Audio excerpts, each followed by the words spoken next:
Hello friends, today we shall study about clotting of blood. Blood का जमना या थक्का लगना.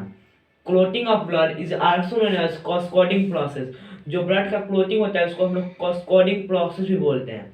Cascading process. There are 4 steps of clotting of blood. Clotting of blood जो होता है उसमें 4 step होते हैं. 4 step होते हैं. Thrombocyte.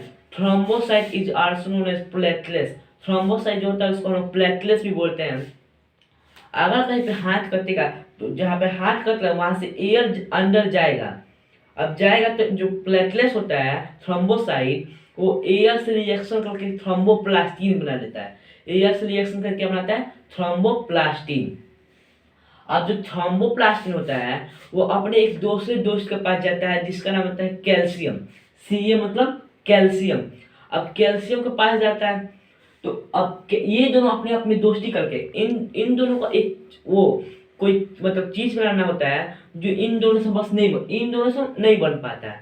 तो अब तीसरे दोस्त के पास जाते हैं. तीसरे दोस्त का नाम होता है प्रोथ्रोम्बोबिन के पास जाते हैं. अब ये तीनों आपस में दोस्ती करके थ्रोम्बिन बना लेते हैं. ये तीनों आपस में दोस्ती करके क्या बनाते हैं? थ्रोम्बिन बना लेते हैं.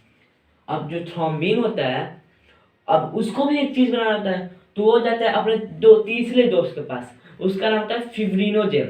फिब्रिनोजेन के पास जाता है ये फिब्रिनोजेन एक प्रोटीन होता है जो कि कुंभकर्ण की तरह सोया होता है.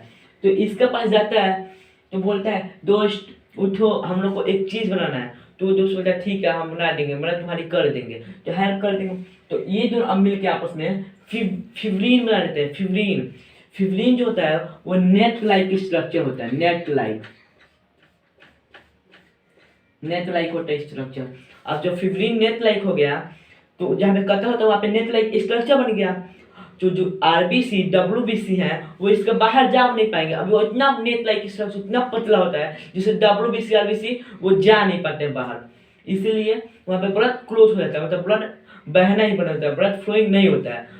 तो जैसे नाली हो गया. नाली में अगर हम 3-4 छड़ डाल दें और जितनी भी कूड़े कचरे के वहाँ पे रुक जाए तो पानी वहां से बहेगा नहीं बहेगा. उसी तरह जहाँ पे हाथ करता है वहाँ पे जायदा एक स्ट्रक्चर बन जाता है और जब डब्ल्यूबीसी आरबीसी आके वहाँ पे रुक जाते हैं तो ब्लड फ्लोइंग नहीं होता है.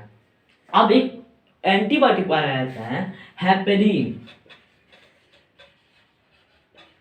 हेपेरिन जो होता है वो ब्लड को क्लोटिंग नहीं होने देता है. लेकिन ये सब प्रोटीन है.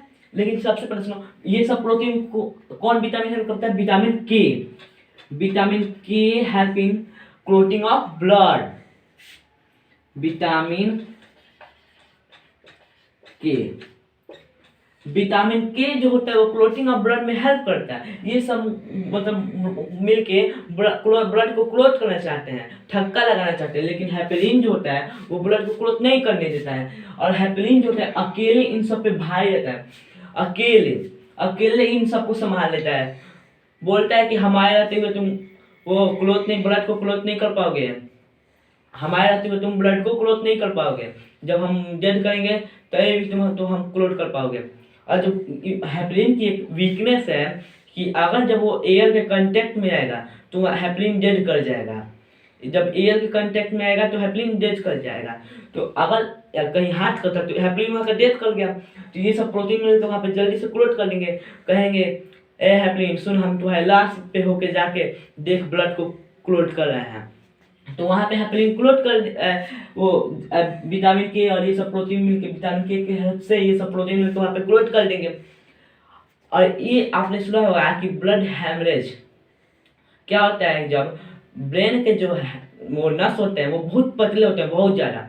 तो वहाँ पे कभी कभी क्या होता है कि हेपेरिन वहाँ पे डेड कर जाते हैं. तो हेपेरिन डेड करने के तो ये सब मिल के प्रोटीन्स अब वहाँ पे वो ब्लड को क्लोट कर लेते हैं. अब क्लोट कर लेते हैं तो ब्लड बाहर वहाँ से जा ही नहीं पाता है आगे. अब जहाँ पे क्लोट हो जाएगा उसका आगे जा ही नहीं पाएगा. अब जा नहीं पाएगा तो वहाँ पे ब्लड रुक जाएगा और ब्लड प्रेशर देगा बहुत तेजी से प्रेशर देगा. तो वहाँ का ब्लड जो होता है वो नस वो फंस जाता है. और फंस जाता है तो वहाँ पे आदमी की मृत्यु हो जाती है. तो इसलिए हेपेरिन जो होता है वो ब्लड को क्लोट नहीं करने देता है और विटामिन के ब्लड को क्लोट करना चाहता है. Thanks for watching.